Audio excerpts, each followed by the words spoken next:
Welcome to the second last of the 2021 Ubuntu Dialogues webinar series, In the Spirit of Ubuntu, a new vision of society and the self. Today's webinar features Ubuntu Dialogues Seminar Exchange Fellows, Dr. Sinethemba Makanya and Ms. Ashwin Thyssen. And they will be in conversation with Professor Pumla Gobodo-Madikizela about their work. With you, I welcome all three of them on the screen. And like you, I'm looking forward to this conversation. I want to welcome you to this event also on behalf of my counterpart and colleague at Michigan State University, Dr. Upenyu Maji, and the two principal investigators of the project, Dr. Jamie Monson at MSU and Mr. Bongani Mgijima at Stellenbosch University. This webinar is the sixth in this year's exchanges featuring Ubuntu Dialogue Exchange Fellows from Stellenbosch and Michigan State University. For those of you who are not familiar with the project, a brief description. The Ubuntu Dialogues project is an international exchange program between MSU in the United States and Stellenbosch University in South Africa. The lead department at Michigan State is the African Studies Center, and at Stellenbosch University, the program is hosted at the Stellenbosch University Museum. The Seminar Exchange Program is one of three components of the project. Apart from the seminar exchanges, the project also involves a student graduate fellowship and a series of conversations between students from Stellenbosch University and MSU. One of the first people who registered for today's webinar sent me an email with a question about living and practicing Ubuntu. The person described disappointment in his or her own lived experience of Ubuntu and asks, and I quote, "How could Ubuntu, both finding its spirit and its practice, be improved?" End of quote. Our hope is that the dialogue spaces that emerge through this project will help us all to do this complicated work of revisiting, rethinking, and indeed reimagining ways in which Ubuntu finds a place in our daily practice and our own daily lived experiences. Helping us to do this work today is Professor Pumla Gobodo-Madikizela, Dr. Sinethemba Makanya, and Ms. Ashwin Thyssen, as I've said before. And I can hardly think of three more suitable thinkers to assist us in considering the spirit of Ubuntu and its possibilities for providing a new, a different vision of society and the self. I'll first introduce to you Professor Pumla Gobodo-Madikizela, who is the SARChI Chair in Violent Histories and Transgenerational Trauma and the Research Chair in Historical Trauma and Transformation at Stellenbosch University. She is the 2020-2021 Walter Jackson Bate Fellow at the Harvard Radcliffe Institute. And earlier this year, she received the Harry Oppenheimer Fellowship Award to pursue further research on historical trauma and its transgenerational repercussions. Professor Gobodo-Madikizela obtained her master's degree in clinical psychology from Rhodes University and her PhD in psychology from the University of Cape Town. Her interest focused mainly on two strands of research. The first is exploring ways in which the impact of the dehumanizing experiences of oppression and violent abuse continues to play out in the next generation in the aftermath of historical trauma. For her second research area, she expands her earlier work on remorse and forgiveness and probes the role of empathy more deeply by engaging a perspective that makes transparent the interconnected relationship among empathy, Ubuntu, and the embodied African phenomenon of Inimba, a Xhosa word that loosely translated means umbilical cord.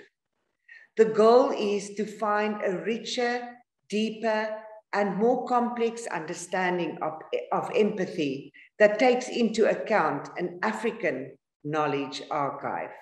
She received an honorary Doctor of Theology from the Friedrich Schiller University in Jena, Germany, the degree of Doctor of Laws from Holy Cross College in Massachusetts, and Doctor of Laws honoris causa, which she received from Rhodes University in 2019.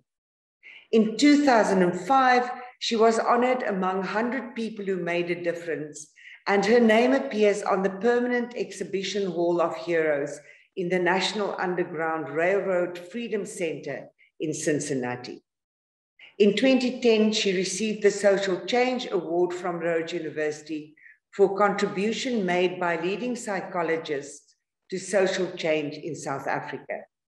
Since 2017, she has been serving as a research advisor and global scholar at Queen's University Belfast, a position affiliated with the Senator George Mitchell Institute for Global Peace, Security, and Justice.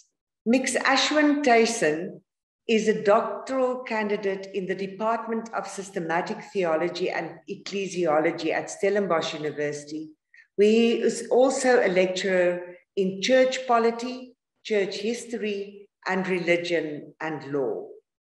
Ms. Thyssen has participated in numerous conferences, including the 13th International Bonhoeffer Congress at Stellenbosch University, with a presentation, Saints Living Together in Communion, Querying the Ecclesiology of Dietrich Bonhoeffer.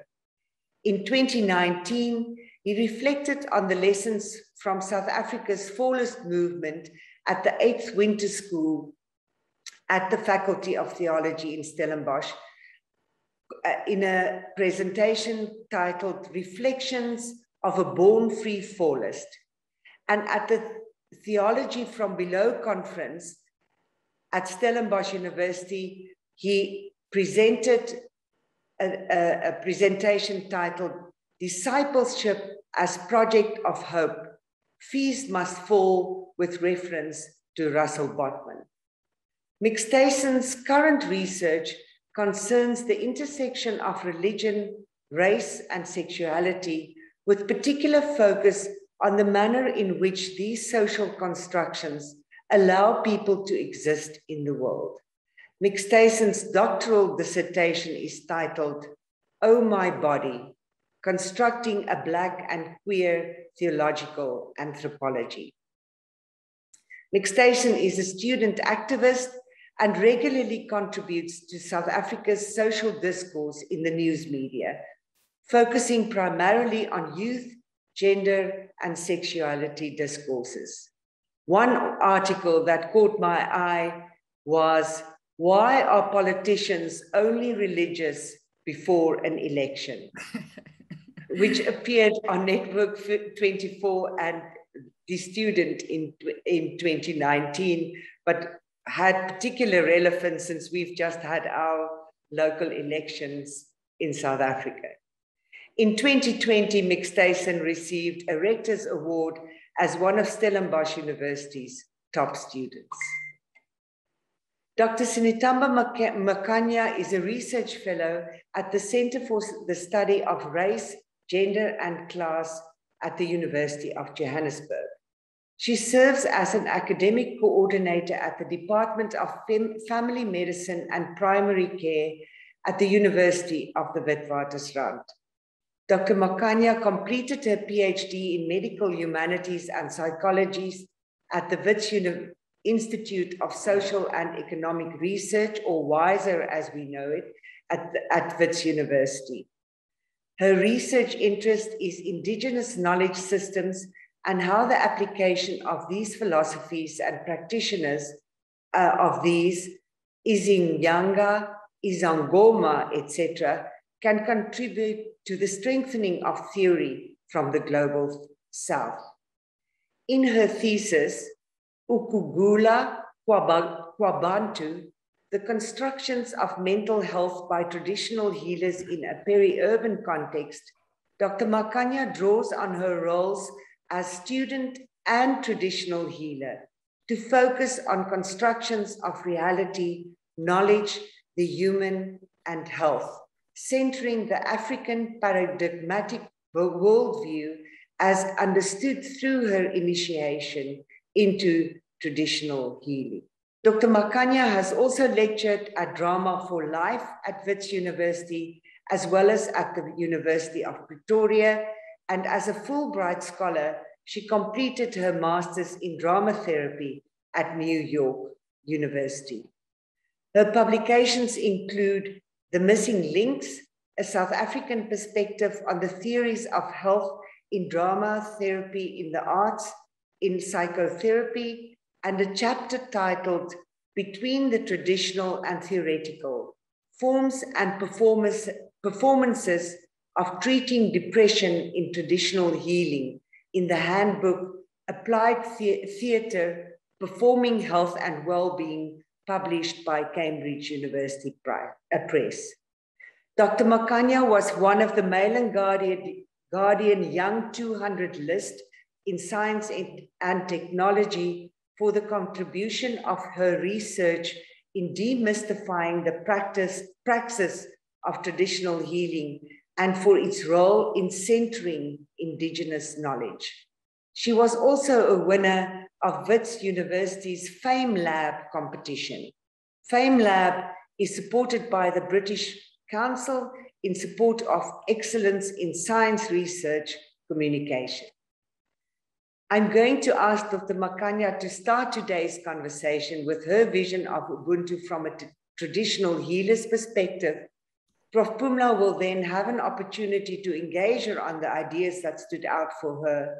I will then ask Thyssen to talk about his understanding of Ubuntu as a foundationally cosmological, cosmology, by the way, is a word that Dr. Makanya also uses in her thinking of Ubuntu, and spiritual, not a mere abstract philosophy. Prof. Pumla will again follow up with some insights of her own in response to his remarks and invite both of them to a freeway conversation. The last half hour of the webinar will be open to the participants, and we do hope that this will be a lively engagement. Please indicate in the chat file or in the Q&A section if you would be willing to ask your question live. With this, Ashwin, Dr. Makanya, over to you. Thank you so much, Mariki. I would first like to thank Ubuntu Dialogues for giving me this opportunity at this thought experiment at Ubuntu. So as been said, my name is Sinethemba Makanya, when I'm in the role as a traditional healer. So maybe some context into the research that I've done, where I looked at traditional healers' construction of mental health. This is where this research started, and thinking through Ubuntu then became a byproduct of this research. What I was interested in my PhD research was trying to understand how traditional healers think of, or whether traditional healers think of mental health as a way to think through how integration of medical services could be offered in intervening with mental health. What I found is that while traditional healers do think about mental health, they don't think of it as a separate category of health.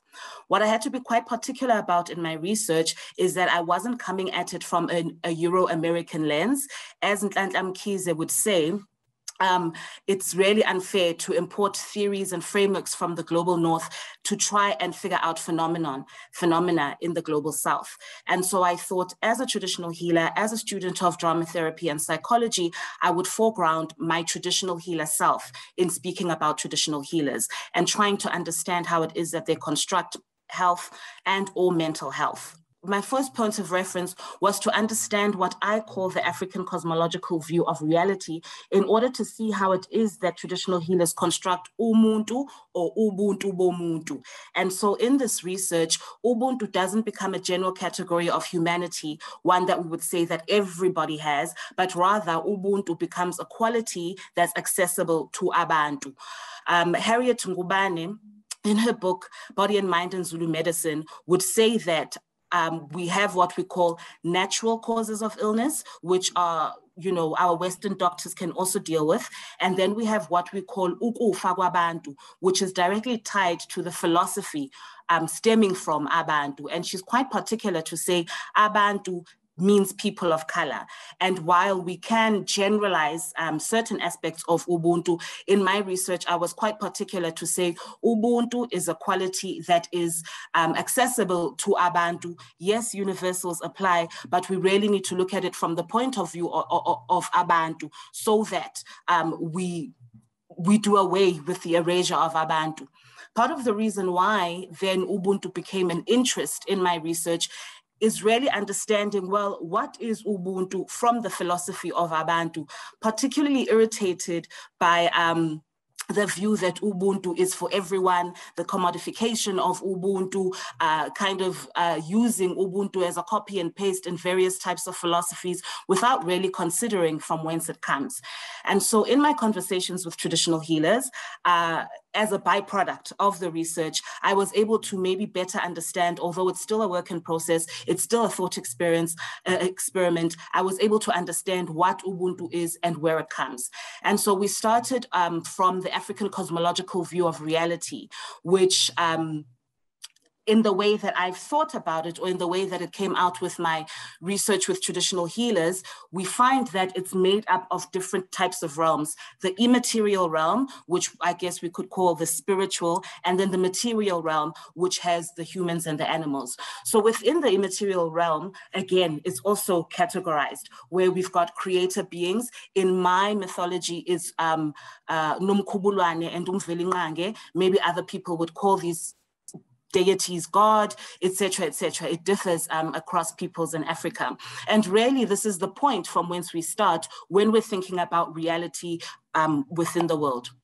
And then following on from the creator beings, we've got what I just have called spirits. Again, this is also striated, where we begin with the divinities. If we think about divinities, we're thinking about the ancestors of the land. We're thinking about ancestors that are associated with different sites on the land. So we've got our water divinities, we've got the divinities of the forest, we've got the divinities in the mountains, etc., etc. And then we've got what we call ancestral spirits. Again, these are also categorized. So myself as Sinethemba or Gobodo-Madikizela, who was a traditional healer, I've got ancestors that are of my blood. These ancestors are my great-grandfather, my great-grandmother, and they pass their gifts down to me through the fact that they're in my blood. Then we've got what we call ancestors through social ties. So I'm also, as Inyanga, I also work with the ancestor that I call Umdawe, that somehow, maybe it was through trade, maybe it was through marriage, maybe it was through other forms of social connections, has become my ancestor. These ancestors also give me gifts. And this is not particular just to a person that is a traditional healer, but we believe wonke umuntu. All peoples have these kinds of ancestors. And then in the material realm, we've got humans, obviously, but as a human, I'm also multiple in that there's the flesh, and then I've got these multiple spirits that live with me, that walk with me. I'll speak about the human in a little bit because that's kind of where I'm going with my thinking through Ubuntu. And then we've got the animals. The animals can be intermediaries between ourselves and our ancestors. They become intermediaries between ourselves and the divinities of the land. And so from thinking through the African cosmological view of reality, I then got to, well, how do traditional healers think of the human? What is Ubuntu bomuntu? And we find that the traditional healers that I spoke to think of the human itself as a cosmology. So the self here is also multiple. The self here is also in different categories, just like the African cosmological view of reality. And so we start with the spirit of Ubuntu, where this is what connects us to our creator beings. This is what connects us to the divinities associated with the ecology. So already we think, or we see Ubuntu isn't just the person, is the community that's part of the person. The creator beings, the ancestral divinities, the ancestral spirits. So when you see me, I'm not just the person that you see in front of you. I'm also my ancestors and my ancestors' ancestors. I'm also the ancestors of the land. I'm also the creator beings. And this is what also unites me with the rest of my community, the rest of society. And then the second category within Ubuntu, again, I'm speaking about Ubuntu, Bomuntu. The second category within Ubuntu is what we call the soul. So the soul becomes an individuated form of the spirit that allows a person to make the decisions they make. Some people say that the soul helps Ubuntu reach their destiny, etc., etc. Within the soul, we've got what we call the spiritual mind. The spiritual mind is what allows us to, it gives us metacognition. It allows us to comprehend the spiritual realities. And then the human mind, which allows us to navigate the world. And then we've got the body. This is still Ubuntu Bomuntu. Then we've got the body. The body then is also split into two. We've got what we call the etheric body, which is what connects us to spirit. So Babukle Domuta will say something like, sometimes your body knows what's going to happen just before it happens. Or sometimes you're projected into a future where your body sees things that perhaps your physical eye can't see. This is what we would call the etheric body, was able to go into the future, connect with spirit, and then come back and bring you messages. And then obviously the physical body, which gets sick, which doctors can heal, which Izinyanga can heal. Now, why is this important when I'm thinking through Ubuntu, specifically from a medical humanities perspective, is that when a traditional healer then works with what we call Umuntu, they work with Ubuntu Bomuntu. And so it isn't as black and white as to say, your body is failing, let's figure out what's happening with your body. Again, causation of disease is categorized as much as the cosmology, the African cosmological view is categorized, as much as the human is categorized. So as a traditional healer, I would work with Ubuntu to see at which point of Ubuntu Bomuntu is the disturbance happening. Sometimes it can be spiritual. It has to do with diseases stemming from the fact that your ancestors would want something from you, stemming from the fact that some of your ancestors are ill. So another thing that I didn't mention is that the physical body dies, but the soul doesn't die. The soul carries on. This is why we also have ancestors as souls, as spirits that never died, but carried on living in the spiritual realm. And all of these are important when we're speaking about Ubuntu Bomuntu, which kind of makes Ubuntu spiritual. There's also problems of power. There's also ancestral rituals as far as what can cause disease in Ubuntu Bomuntu. Then we've got straight on human development. Something your soul wasn't, there's certain things that weren't done for you at a developmental level. Your soul is crying for a ritual. It's crying to be able to meet its destiny. It's crying because it also wants to meet with their ancestors. And so these are things that we would be looking at as a traditional healer. Where is this, the disturbance happening? How do we then, because Ubuntu is not a complete process, it's always a process of becoming. You never are Umuntu, or you never have Ubuntu. You're continuously striving towards Ubuntu. And the things that I've just mentioned are things that could cause things in a person's Ubuntu that could cause a person to be ill. Then there's also factors like psychosocial and socioeconomic factors, where we think about rape and other violences, we think about substance abuse, we think about witchcraft, we think about inequalities as things that could make a person ill. One thing that I found quite interesting as I was thinking about Ubuntu and the answers that I got from my participants who were traditional healers in my research is the fact that even the spirits of the ecology, so the water spirits, the different spirits associated with the forest, with the mountains, can also make a person ill. And I think I'll stop it there with the thought of, then some of the traditional healers that I spoke to actually asked me, if our Ubuntu betu is not complete, then can we say that as a society, we are healthy? Because spirituality has almost been taken out of the picture when we're thinking about the human. Yes, here and there we can say, yes, the spirit of umuntu, what, but really when we try to intervene in a person's health and we don't think of ubuntu bomuntu, or we don't consider umuntu as a whole, what are we really doing? Are we really making them healthier than before? The traditional healers themselves kind of left me in a, feeling quite sad, because they were saying they can intervene when it comes to ancestral causation. They can intervene when it comes to matters of human development, but sometimes they can't intervene, especially when we're speaking about psychosocial and socioeconomic factors, because then we would need the government to intervene. We would need, for example, if it's about substance abuse, we would need recreational facilities for people.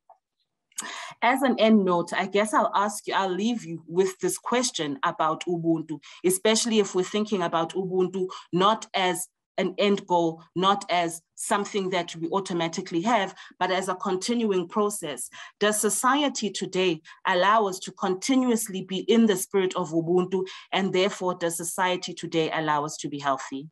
Thank you.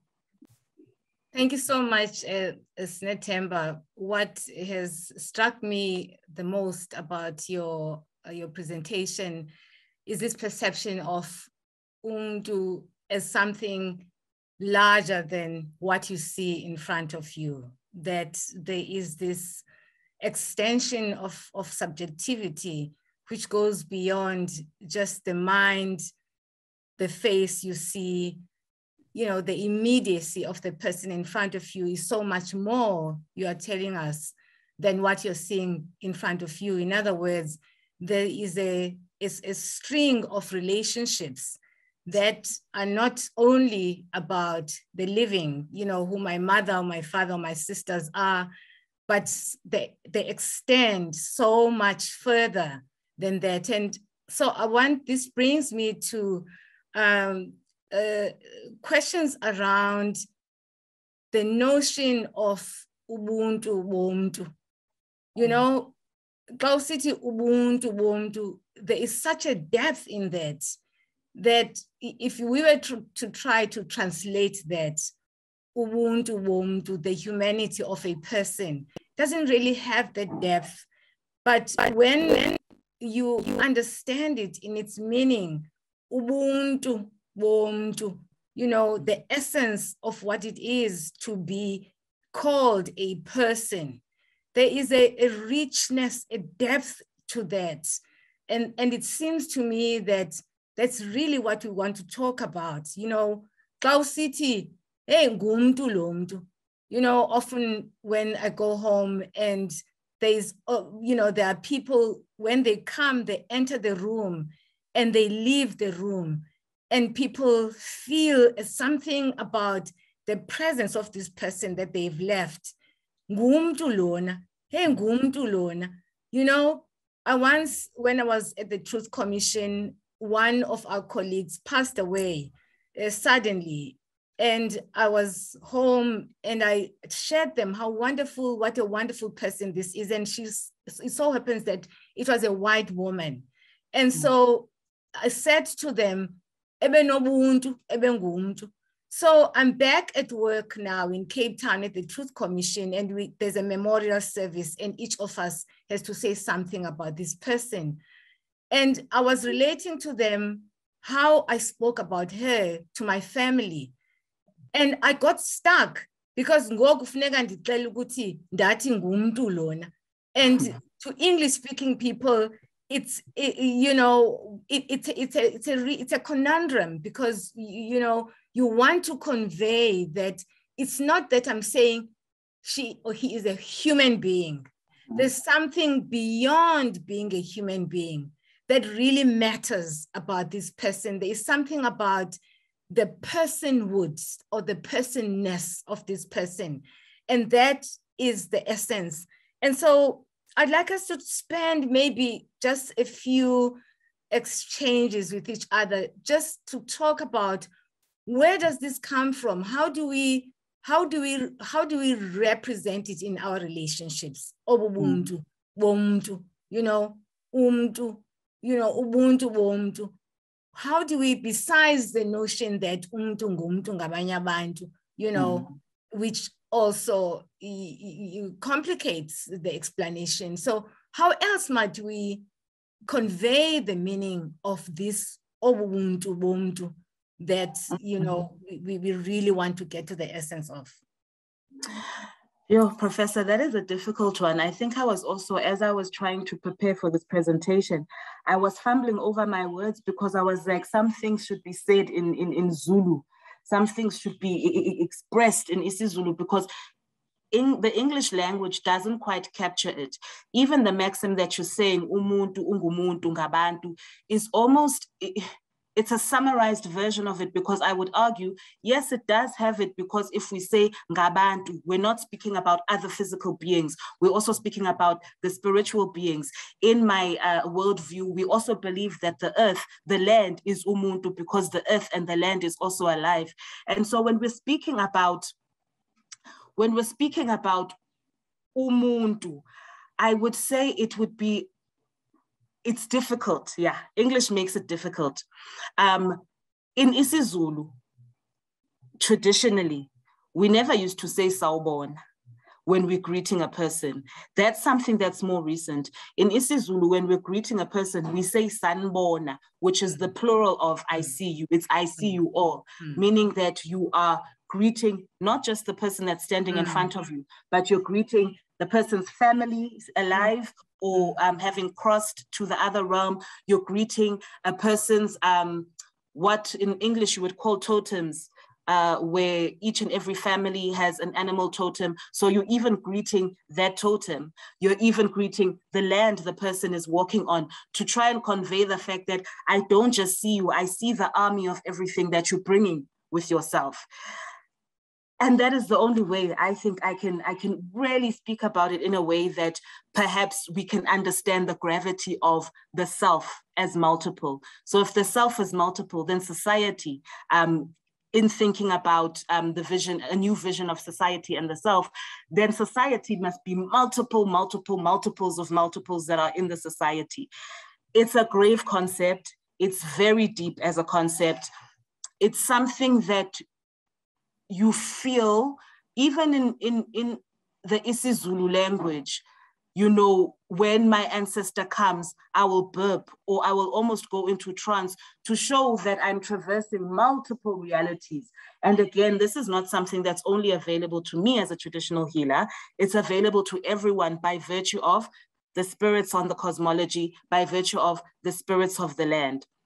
And so, I mean, it's not a direct answer to your statement or your question, but as you're talking, or as you were talking, I find myself agreeing that it's deep, it's grave, it's something that words fail. Language is very limiting whenever it is that we're trying to express the essence, the Ubuntu, bomuntu. And I think that in part, this is why it's been so commodified. I know that Ashwin, this is something that Ashwin is going to talk about. And it is this idea of it being difficult to convey. Yeah. And I think that's true. At the same time, however, I do believe that we can find ways of conveying what it is by going back almost to, to thinking about Ubuntu ontologically. How do we understand it ontologically? And I'm often, when I think about it in this way, I always remember growing up, watching my parents in conversation, especially my father, who was always knew the lineages, the clan lineages of people who came to our home. And he would, he would say, in Xhosa say yambonga, or the praise, clan names, you know. For instance, my clan name is Mamthembu. And so when someone says, Mamthembu, Makudeni, Mangoza, you know, when you do, yeah, when you engage in that, you feel there's something about that. And I tell the story sometimes of speaking at an LA book event at a library in LA. It's the Los Angeles auditorium of the library. You know, it's a packed hall auditorium. Someone during Q&A in the audience, in the question time, during the question time, they get up and they say, and of course, a Black person, it may be African-American, you don't know. And the person says, Mamthembu, you know, and at that moment, they are calling my whole family. And it's almost like it's a recognition that goes beyond saying, I know you. Yes. You know, it's, I know you, I know where you come from. I know all those who are not absent who brought you here. But more than that, it's a respectful recognition. It's a recognition that respects the person, that acknowledges that I acknowledge that you come from people. Uvele bandwini. Uyaqonda lento ndithethayo uba uvele bantu umthombo wakho usuke ebantwini. And that is really what is important about Ubuntu, is that in the act of engaging, you know, in the spirit of Ubuntu, you are saying more than simply Dinobuntu, you have Ubuntu. You are actually saying, I respect you beyond yourself. Yes. I recognize you beyond yourself. In other words, you come from somewhere. You come from a lineage of proud people. You know, the way it really, that really relationship with a person in the spirit of Ubuntu says to the other, you know, I know you, I respect you, I know that you are a person, and you are a person coming from a string of persons, a proud family of persons.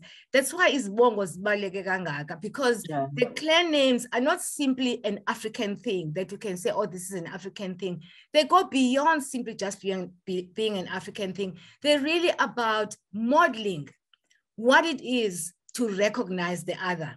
And in our society, that is often gets caught up in these racialized or racist even engagements.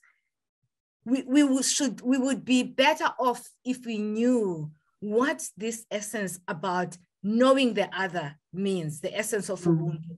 Knowing the other, because it's not just knowing them in an African way, but it's really, and this is where I have a slight difference from what I think I understood you to be saying, suggesting that Ubuntu refers only to a certain group of people.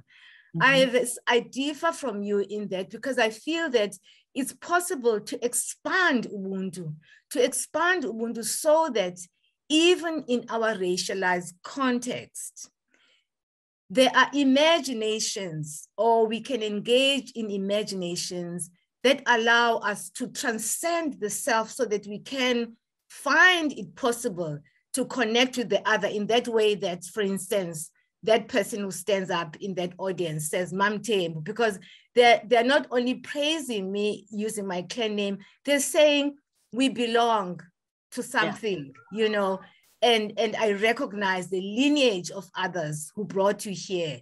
And the power of that really is in that possibility of opening up this space of connection. I didn't know this person. They knew my surname and they knew that Gobodo-Madikizela, and therefore, you know, they're using the clan name. And how wonderful is that possibility that we can connect across space and time, across, you know, boundaries that divide us in this very special way.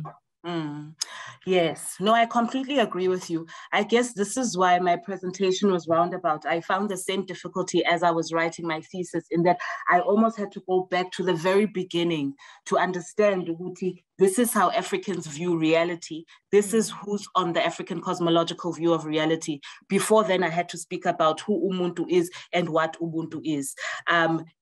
It's that work of almost translation, that work of saying, Yes, we've taken a slogan from Ubuntu. Yes, we've extracted elements of Ubuntu to suit us, but this is where it comes from.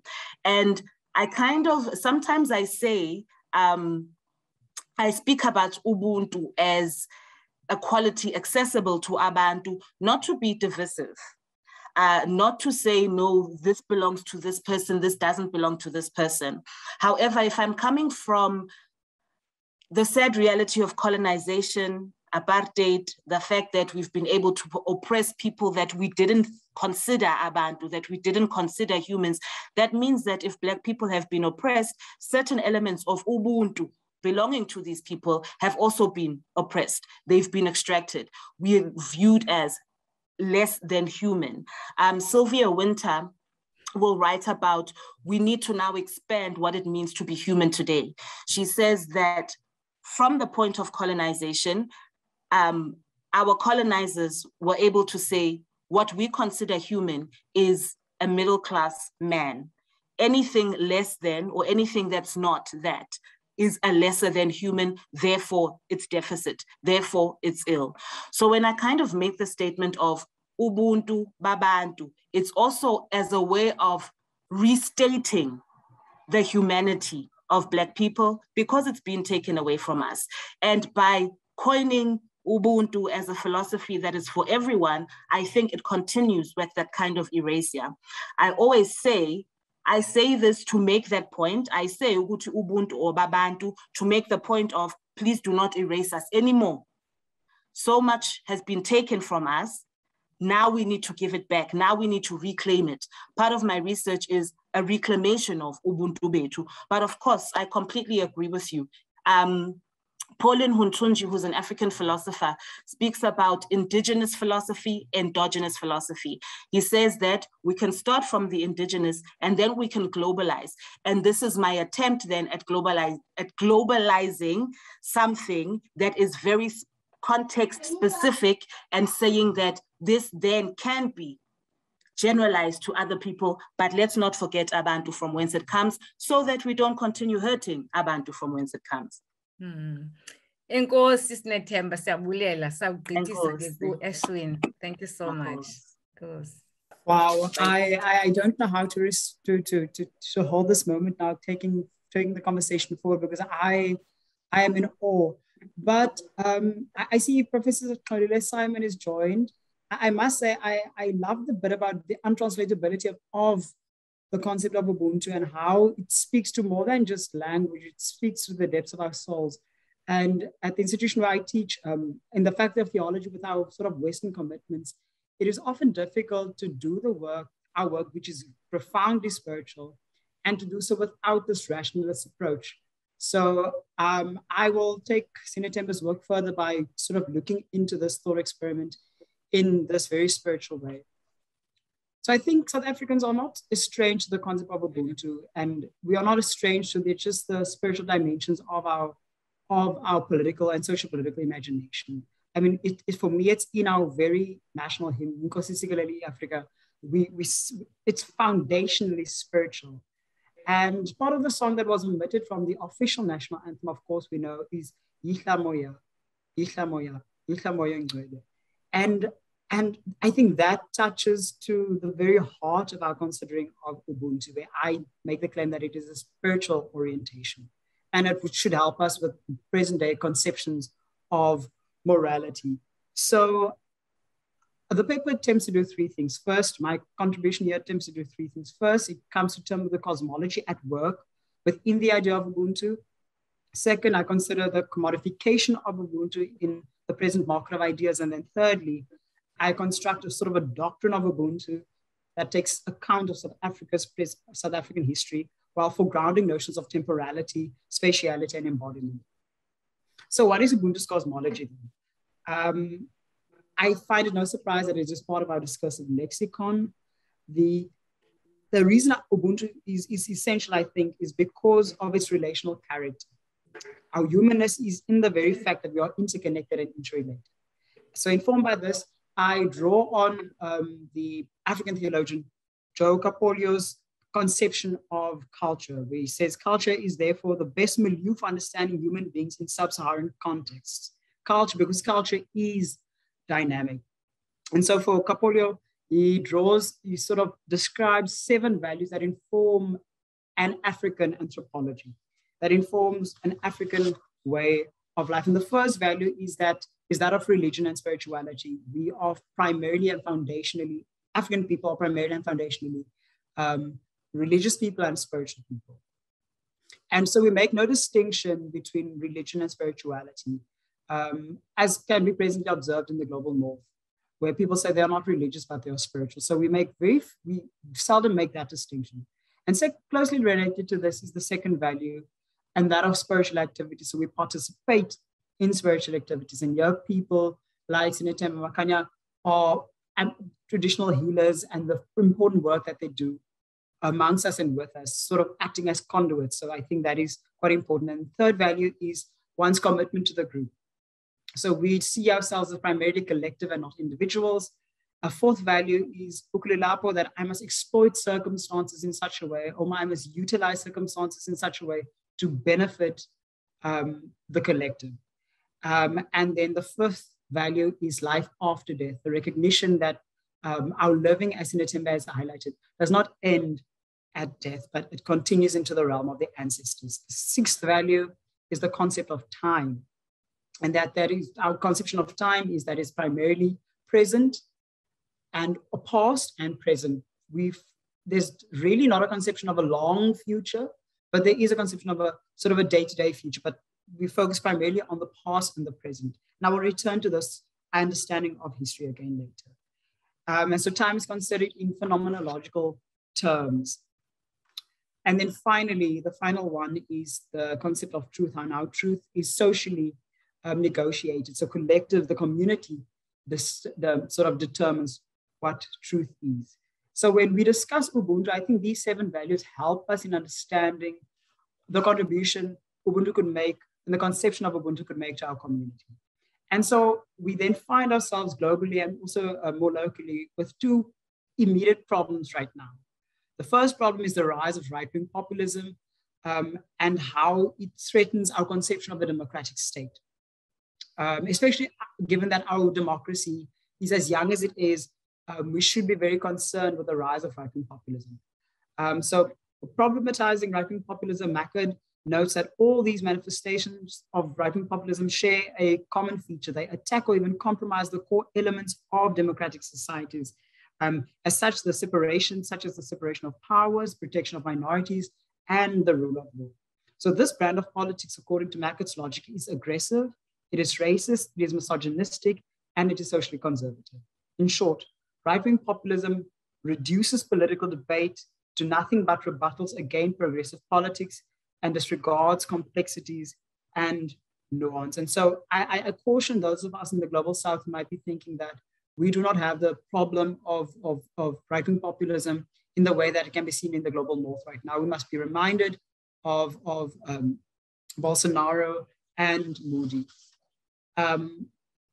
In addition to right-wing populism, I think we behold another problem in South Africa, but also globally. And I think that is religious fundamentalism.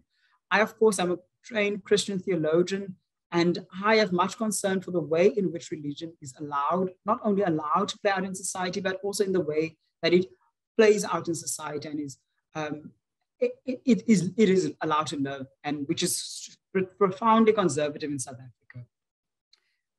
And so I think that religious fundamentalism takes a very reactionary stance, and it espouses the rolling back of progress that we've made as a society.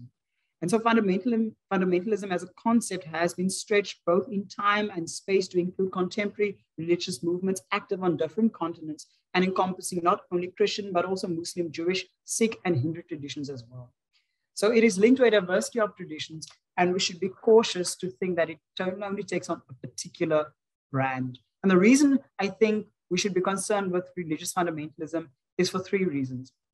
Firstly, for religious fundamentalists, the world is presented as starkly dichotomous, or in Manichaean terms for the philosophers, light in opposition to dark, good against bad, true or false. I think that might be one of, we should be very concerned of reducing society to just these opposing forces. Secondly, for fundamentalists who identify as Christian, Muslim, and Jewish, their respective religious text is considered an absolute. And I think that might be profoundly unhealthy in a pluralist society. And then thirdly, religious fundamentalism also follows a very authoritarian slant. And usually, most often, that authoritarianism is tied to patriarchy, which is profoundly unhealthy. So that is the reality that besets us on a global level. But I think we should also consider the commodification of Ubuntu. As William Buckley Yeats wrote, things fall apart, the center cannot hold. Right now, I think in a very profound way, we are witnessing the falling apart of the status quo and the recognition that the center that Western modernity has offered us is unraveling and it is no longer holding. And I think part of the link to that is the commodification of Ubuntu. And this can be seen in how it is used. The name Ubuntu is used, the word Ubuntu is used as a name for products. So such as Ubuntu Cola, which is a soft drink, or Linux Ubuntu, which is an open source software. I think these manifestations are quite telling, because for these institutions that draw on the name, it is presented as a break from the logic of colonialism and apartheid. But I think this Ubuntu capitalism is unhealthy for us. And so according to this analysis by McDonald, the marketization of Ubuntu can be observed in South Africa in three forms. Firstly, it is touted as a moral regeneration. Secondly, Ubuntu is marketized with a growing literature on Ubuntu capitalism, which advances post-apartheid corporate worldview. And then thirdly, public policy is also a manner in which the philosophy of Ubuntu is marketized in South Africa. I think these are exceptionally unhealthy. So what does that mean for the South African situation then? The marketization of Ubuntu, the corporatization, what does it mean? I think this requires us to return to the past. And one such, the past and the present, and because when we look at the present, we see that ours is a nation that is predicated on precarity. We have a nation where the majority is poor, and for this reason, I think we must take the concept of Ubuntu that much seriously. So returning to the present, I think we need to first go back to the Truth and Reconciliation Commission. So as you are aware, on the 16th of December, 1995, the Truth and Reconciliation Commission held its first meeting. At the second session of that commission, we encountered Nomonde Khalata. So I will not go into the history of the TRC, but I will touch on what happened at the TRC with Khalata's cry. So Nomonde Khalata let out a cry, let out a moan, a groan at the commission, and for quite a time, the commission was paused to reflect on the guttural cries of Ms. Khalata. And in response to that cry, Alan Busak comments almost as if offering us caution for South Africans, caution for this present moment. He writes, hearing the cry and the opening your ears and your hearts to the cry, letting your soul be touched, no scorched by that cry is the first step. Hear with your ears and see with your eyes, truly open, understand with your open mind, and stretch out your open hand to undo the damage your close-fisted violence has inflicted upon others. A life of fulfillment is not possible unless the cry is heard. So I'm saying that when we take Ubuntu seriously as a work in progress, in service of society, in service of community, then I think our ears are open to the guttural cries of the Khalatas of our time. So I think that is what taking Ubuntu seriously as a spiritual orientation. The second moment in history, recent South African history, is the Marikana massacre. So we are aware of what happened in Marikana in 2012, but I would like us to, if we are to hear Khalata's cry, I would like us to think about Mambush's green cloak. So reflecting on Marikana, Busak again writes, the Marikana massacre will come to be an iconic turning point in South Africa's history.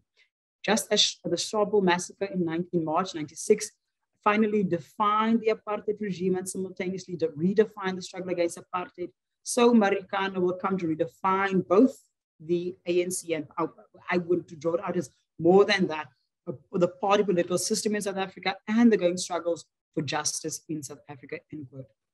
So for the Christian theologian, Tinyuka Maluleke, he says we must draw Marikana in conversation with the Sharpeville massacre and with the other massacres that we witnessed in South Africa. Only by doing that, by adding Mambush's name to the names of Andries Tatane and even as recent as Nathaniel Julius, only by doing that can we take Ubuntu seriously as a spiritual orientation. So that's it. So how do we then sort of offer this doctrine of Ubuntu that can shape and inform our society? I think two things are important. First, it requires us to take time seriously. And here I'm reminded of those words by Saul Plaatje, who said, there is always a return to the ruins. Only to the womb, there is no return. And I think the recognition that we might not be able to return to the womb, but return to the ruins of colonial Africa and South Africa, but also to the ruins of what we see before us today, the vast devastation that has been allowed under the guise of democracy in South Africa. So I think we need to take time seriously and to understand the ontological value, or to draw on an ontological value of time. And this notion of this present and the past that Mbiti, the African theologian, reminded us of when we think about time. Second to that, and that was drawn out in the previous session, the previous paper, we need to think about subjectivity and who is allowed to be considered a subject, a human person. If we take time and subjectivity seriously in this way, I think when we offer Ubuntu as a spiritual orientation, when we think about Ubuntu as a spiritual orientation, we will then hear the cries, and then we will then see the cloaks. So, Yishamoya, Sontonga reminds us, descend, O Spirit, descend, O Spirit. And this, I think, is a profoundly spiritual declaration. It is an invocation of sorts, an invocation of the spirits. So I think this requires us to return to an African, in order to think about Ubuntu as a spiritual orientation, we would have to return to cosmology, but also to question the commodification of Ubuntu, and then finally to think about how it is allowed to shape our public discourse. Thank you very much. Thank you so much, Ashwin, for this wonderful follow-up to Sinethemba's talk earlier. There's so many aspects of your work that I find really intriguing, but perhaps where I want to start is for you to explain for us, how do you, this relationship between temporality and subjectivity, how do you see temporality? Perhaps if you could start there. I mean, I'm asking because often the notion of time in African context is very different from the notion of time in the Western world, for example.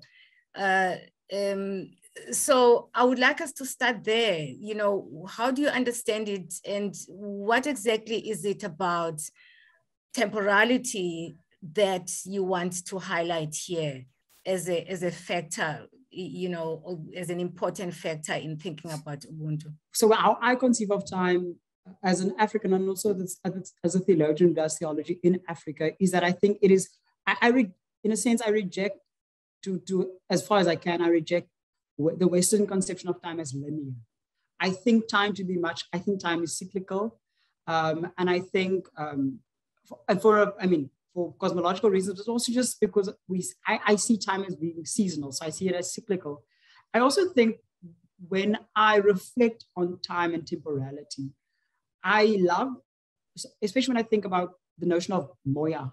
So in Western philosophy, there's this notion of the Geist, which is always this transcendent idea, whereas moya would have it's much more predicated on immanence. So I see time as being simultaneously transcendent and yet immanent. It draws us in, and it allows us to think about ourselves in relation to others who have gone before. And even insofar as we think about others who have gone before, we are yet thinking about those who are yet to come, even though we might not mention them. So I think of time as primarily cyclical, and I don't think that a solely linear understanding of time would be too helpful and also because also linear time is coupled with production. And I'm not too comfortable with seeing time as only about production and how busy one can be. I think the concept of time, also because of my Christian commitments, I think time is a very holy thing. So I think by seeing it as cyclical, one recognizes by being in a relationship with others, one hallows time, one recognizes it has only. I like that. That sounds really very interesting and really fascinating to think about it in that way. In fact, what it evokes for me is the idea of being in conversation with the other. So, for instance, if you think about subjectivity, you and I in conversation with one another, we are recognizing, we are witnessing, we are witnessing one another. Now, if you think about time in this linear way, there's a certain kind of order, an imagined order that the conversation is going to lead to somewhere. Yes. And yet, if we understand this type of relationality that is entangled with past, future, present, we are not imagining it in that way, so that, in the midst of conversation with you, we can, and with others who come into the fold of this conversation, there will be an always going back and forth and, maybe even completing your sentences. So there's always the temporality, in other words, to widen the notion yes. of temporality, so that it's not just about what I'm saying now is going to lead to what I'm saying next. It can be what you are saying now can lead to something that, you are going to, I think you're going to say in the future, and I can say it, and there's nothing wrong about it. Yeah. And so it is in that kind of witnessing of the other, which is a concept that I really like, because when we witness an other, we are standing by the other. We are standing with them and by them, and by their side and with them, and sometimes even stepping into their world. Yeah. And so that allows this kind of play with who am I now, who I can be if something happens. If I notice something changing in you, I can be something else, which is consistent with where you are.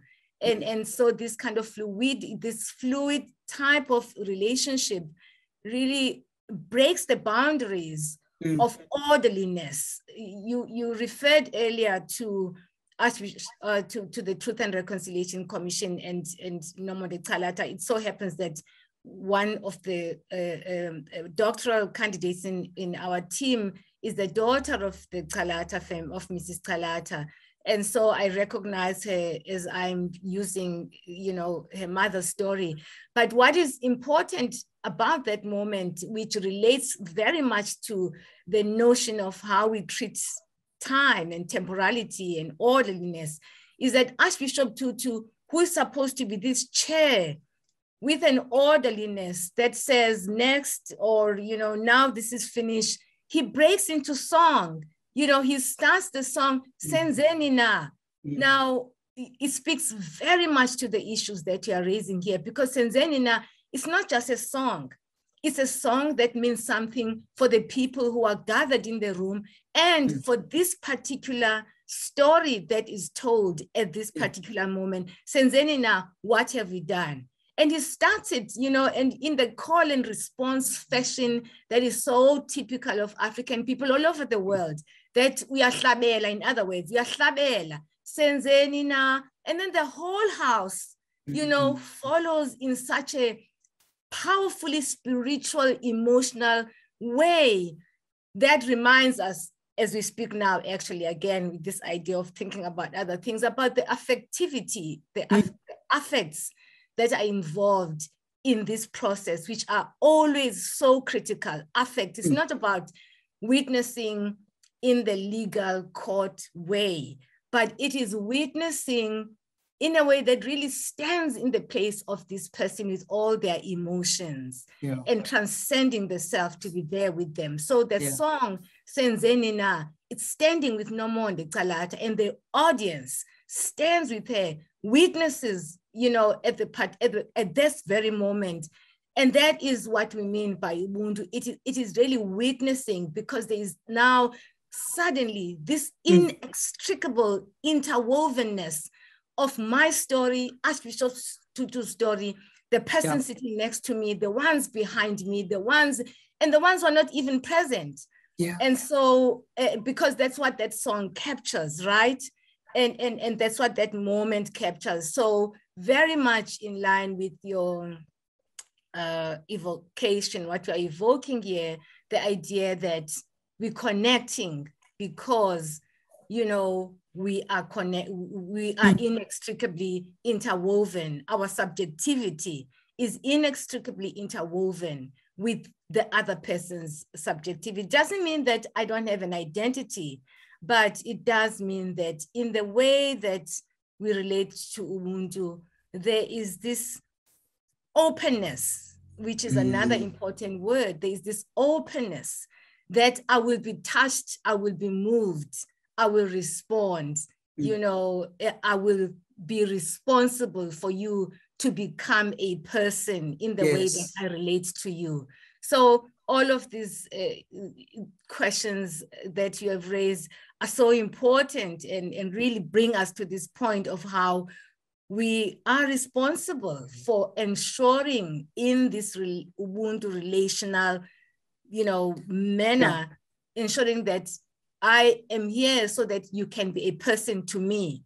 And in a reciprocal, mutual relationship that allows you then to be here so that you can be a person, so that I can be a person back. Prof, I wonder sometimes in South Africa, what I'm witnessing is, I call it the outsourcing of responsibility. We outsource our responsibility. We are responsible for each other as a society, but we place this responsibility to take care of each other solely on an external force. So it becomes the government's responsibility to care for people in my community, it becomes a particular family's responsibility to care for people. And to the degree that I no longer care for others, I no longer see myself as interrelated with the other. And I always say that it is in the face of the other that I can behold myself and ourselves. And so this then creates a very difficult problem of understanding. I think this challenges us to conceive Ubuntu in our time and space when we have outsourced all manner of responsibilities to the degree that we no longer see ourselves as responsible for each other. And the notion of openness with relation to the other is predicated on the fact that we both are human. And I think that is what I take from what you're saying. Unless I see you as human and you see me as human, we cannot be responsible for each other. And really the depth of just what we were talking about earlier, that when you say you know, it's not simply to say that you are human. You know, you are a person. There is a greater depth there beyond the English sort of you are human. You know, you know, wenze Ubuntu, you know, it sums up, you know, what the essence of this personness or this personhood is about. And I'm watching the time, Ashwin, and I'm watching Mariki's face as well. But I do want to say, perhaps as a last thing between us, because you brought out the government, they are the great outsourcer of Ubuntu. They're the greatest outsourcer of Ubuntu. They've outsourced completely. They've outsourced Ubuntu, and perhaps that's where things should start. You know, to be repaired. You know, the return at that level of what it means to be Ubuntu at the level of government itself. So, enkosi tabulela nakuwe. Thank you. I myself have so many questions, but I won't be selfish. And there are a lot of comments and questions that are more comments and adding to the conversation. So I'm not going to leave those out. I'm going to start with David Kolile, and he says, this is so rich. Please elaborate on causation, and in brackets, maybe emergent causation as in critical realist in Western philosophy versus standard causation in most sciences. From within the stratified, visible and invisible powers of forces, even in the human body, reality of African indigenous cosmology and spirituality, and the implications of cutting and pasting indigenous notions like Ubuntu, Ugukula, etc., in some Western frameworks in many disciplines. Inkosi Gogo Siyabulela. So yeah, it was quite a mouthful, and I don't think I can respond to the whole question. I'll respond to the one that I know I can respond to, and this is about cutting and pasting indigenous philosophies. Okay, maybe I'll start by saying what I try to do with my research is I almost try to kill the Euro-American trained part of me in order to be fully in the traditional healer part of me. So there was no comparisons. There was no, if this is this here, this is this here. I wasn't trying to equate. I was coming from what we call the indigenous point of view. And again, why the presentation and why writing of my thesis was so roundabout, where I had to start from the very beginning, is because of this cutting and pasting. Because when we take something from the surface level, for example, if I'm going to take the human outside of their community of ancestors, outside of their community of land ancestors, outside of the different deities that the human belongs to, then I'm not looking at the human as a whole. The same thing with Ugukula, the same thing as you've seen that we've spoken about Ubuntu. And it's unfortunate, I can't remember who said it, but they said it's always unfortunate that it is the oppressed that's charged with teaching, or that's charged with reclaiming, or that's charged with explaining. Unfortunately, this is where we are, this is what we do. And so I think that part of what Pauline Huntunji would call indigenous researchers is actually going back to the beginning, is speaking through the ontology of something, really explaining where this word comes from. If we speak about Ubuntu, it's coming from Bantu, it's coming from Umuntu, and therefore this is what it means. And it's just the extra work that we have to do if we're really thinking through theory from the global south. Anyone, Pumla or Ashwin, did you want to add something to that comment? I'm going to the questions and answers then to what was posted in that section, or those are also more comments than questions. But so Khashana Malesa says, very true, spirituality is often not looked at when we think health-related issues and intervention.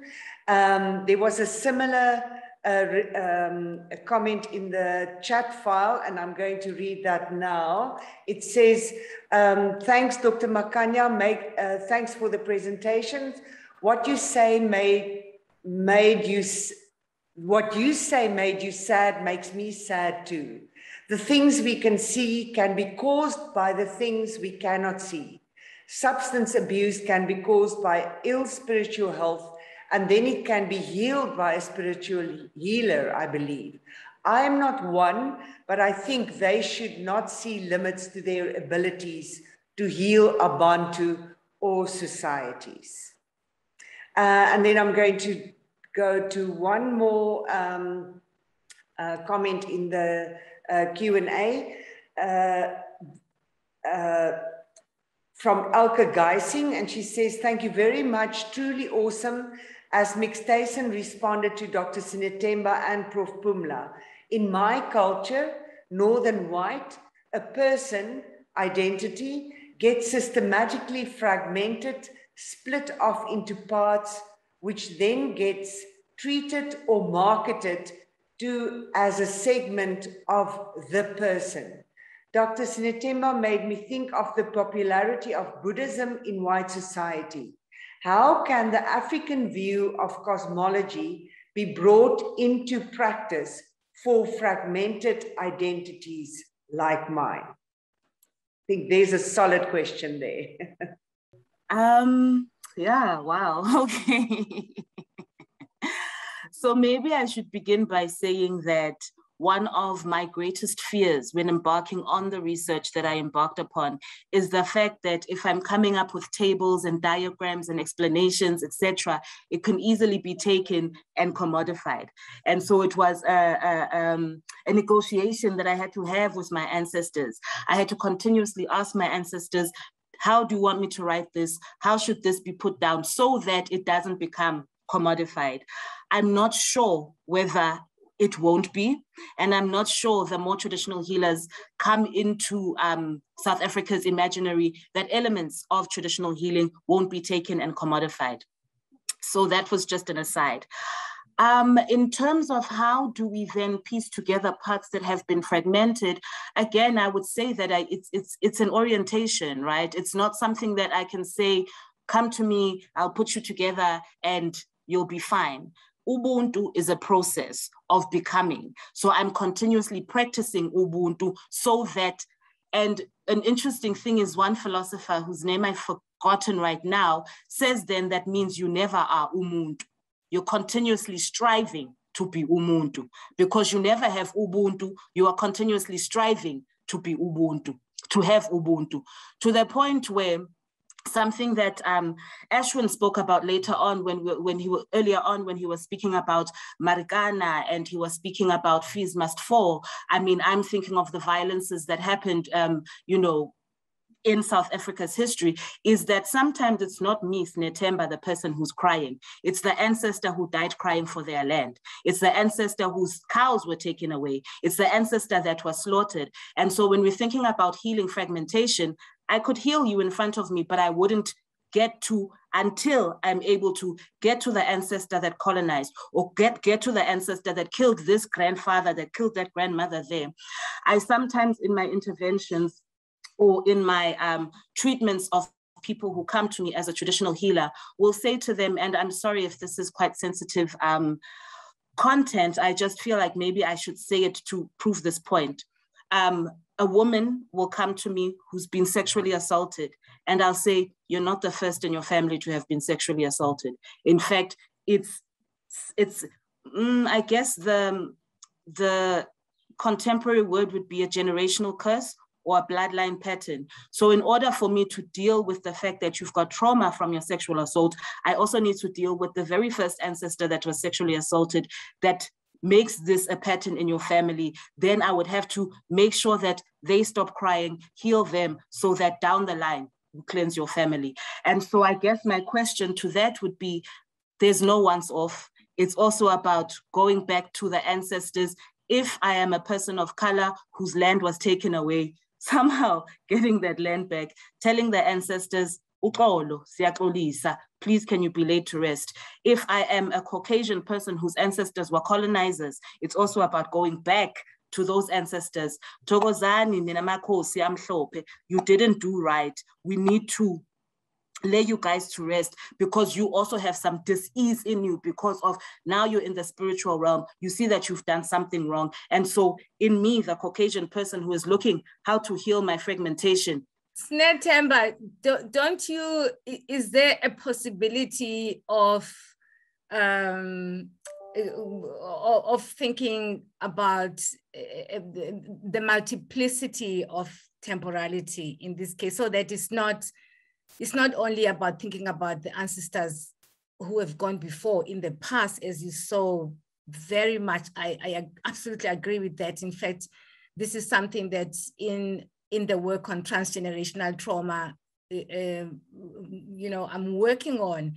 But is it possible to think about, in this context, to think also about the future, that it's not only about those who have been injured and hurt in the past, but if you look at this past in a kind of continuous temporality way of looking at it, the past was once a present, and the present was once a future. And in that way, there is a kind of three-dimensional temporality in understanding, or at least there's a possibility to understand this in a three-dimensional way, so that it's not the crying from what happened in the past, but what will happen in the future, that in fact, the wailing in a way it's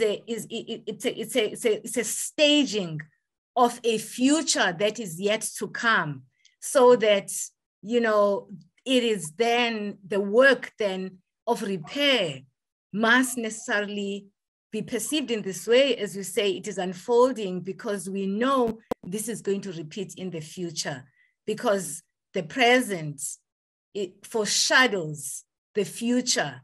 It foreshadows the violence, whether it is the rape or, you know, the oppression or the continuity. That is really critical here, is the multiplicity of temporality of thinking about this in these multiple, you know, time frames. That is not just about from the past to the now, or from the now to the past, but also to the future. I mean, yes, is this something that in the healing practice is also observed? Yes, and I'm going to be a bit naughty and say thank you for giving me the English to speak about it, because it's in me and it's in what I say. It's already kind of a given that time becomes entangled. I am a time warp.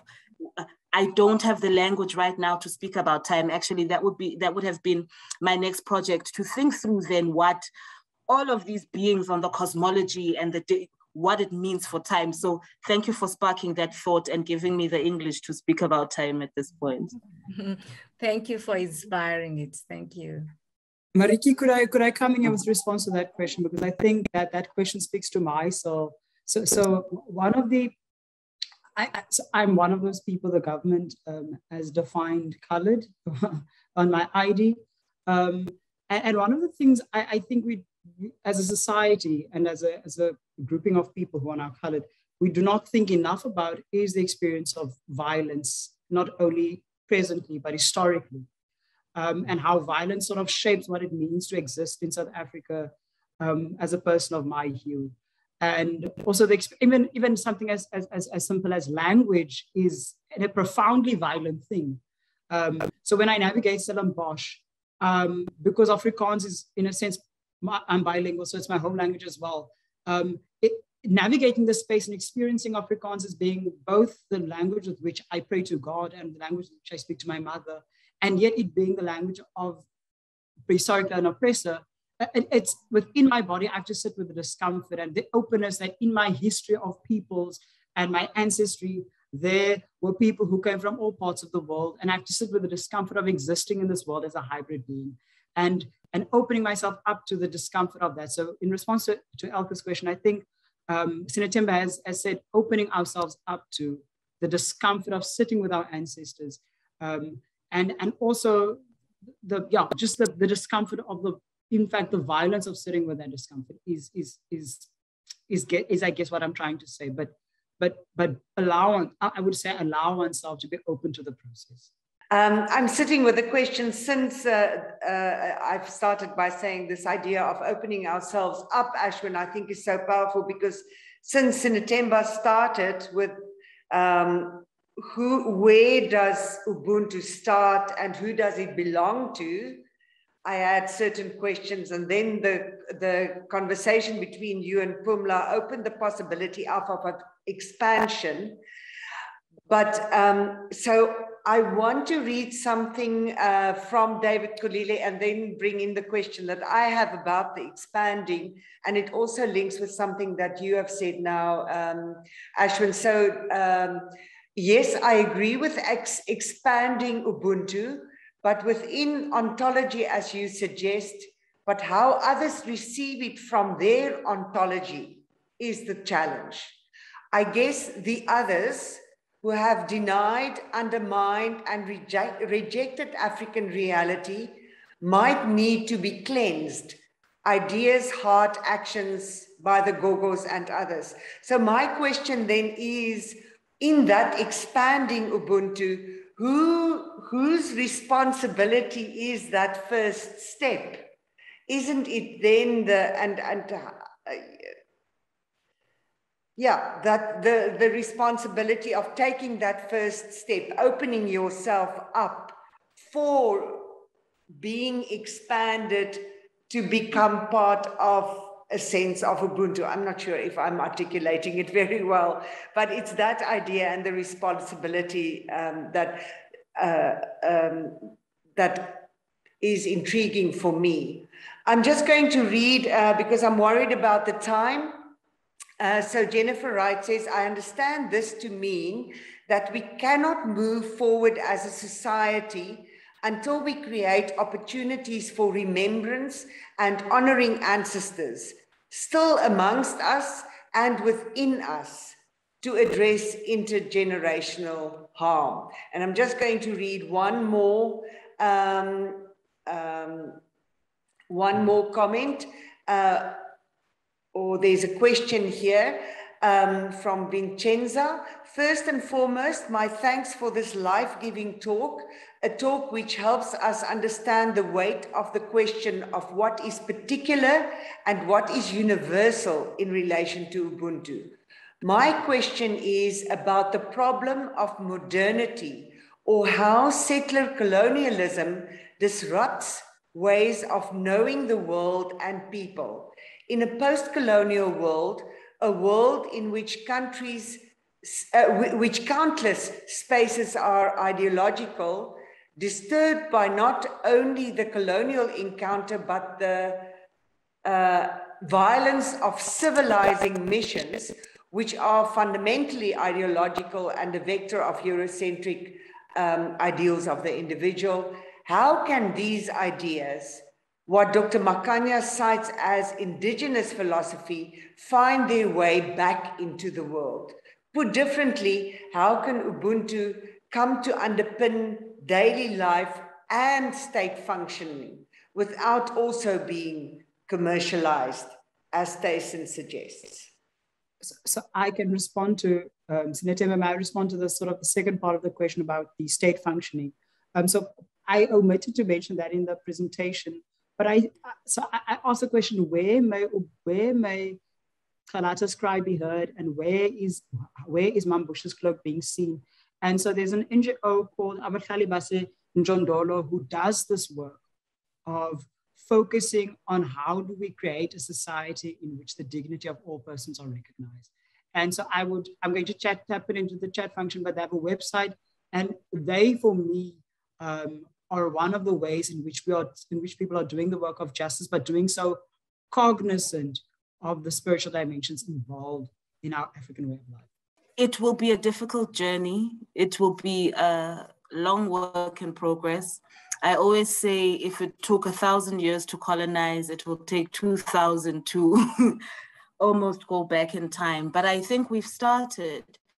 If we're asking about how do we put back indigenous philosophy into our everyday life, how do we put Ubuntu back into our everyday life? It begins with awareness, which is why the work of Ubuntu, these kinds of conversations, the work that Ashwin, Gobodo-Madikizela, African philosophies, myself are doing is important to get us in the books. One of the reasons why I did the research that I did is because I didn't see enough of myself in the books that I was reading. I didn't have any theories from which I could quote, which is why I also wanted to write. So again, it's not going to be a hard and fast, this is what we do, this is what happens. But I'm even thinking that the work of organizations such as the one that Ashwin has mentioned, slowly but surely, that's the only way I can think of how to answer that question. And then just going back to something that Mariki spoke about who starts expanding, whose responsibility is it?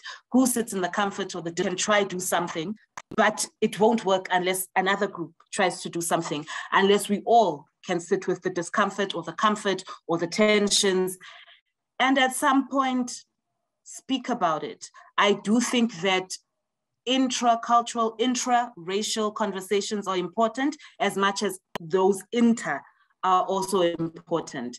There's a lot of work to be done on all sides. And I guess this is part of how we're starting it. Pumla, I would like you to sort of have just maybe if you wanted to add something to those last points.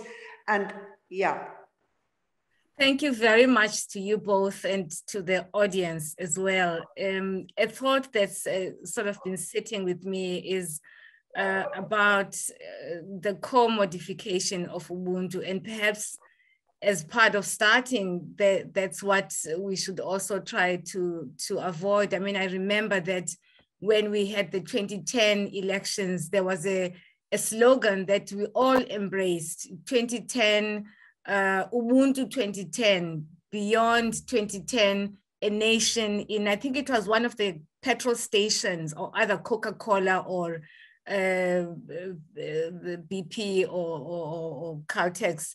But there was this slogan that beyond 2010, a nation in unity, and all of the stuff that happened around that time. And yet on the sidelines of that event, there was a lot of un-Ubuntu-ness that was taking place, people being chased away, not being allowed to sell their wares. I mean, there was still a racially divided 2010, even though in the television and in the excitement, it seemed to be a united nation. So this problem of the marketing of Ubuntu is really a serious problem because it takes us away from the very important aspects of the relationality of it that both Ashwin and Sinethemba have raised.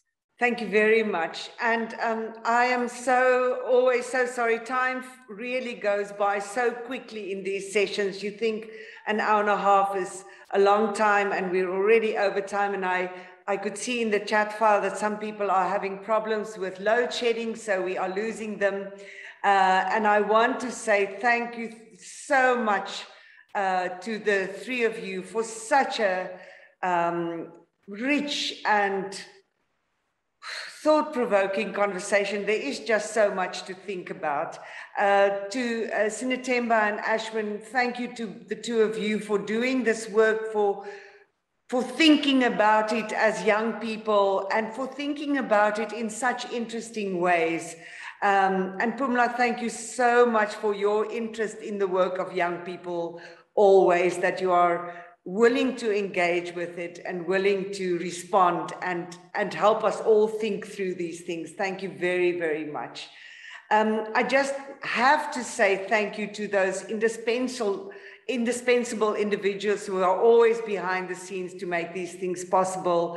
At Stellenbosch University, Alvandre Galant, who our IT manager and co-host of this session. Alvandre, thank you very much. My colleague, Dr. Geraldine Friesler, thank you so much for calming me down and keeping me rooted. And then also at MSU, Beza Desta, the media events and communications intern for the project at MSU. And again, my dear colleague, Upenyu Maju, thank you very, very much for all your assistance. I hope that we will see you next time. Our last webinar of the year is on the 25th of November. Professor Leslie Legrancy of the Faculty of Education at Stellenbosch will be in conversation with Professor Bernard Matulino of the University of KwaZulu-Natal, and the webinar is called Reimagining Ubuntu in the Post-Colony, Healing Force or the End of an Idea. It's scheduled for the same time, 4 p.m. South African time, 9 a.m. Eastern Daytime in the US. And if you have agreed to it, we will use your registration details to share this information with you. I'm going to ask the panelists to just stay behind for a few minutes, and to the rest of you, thank you so much for being here and for your participation. Thank you.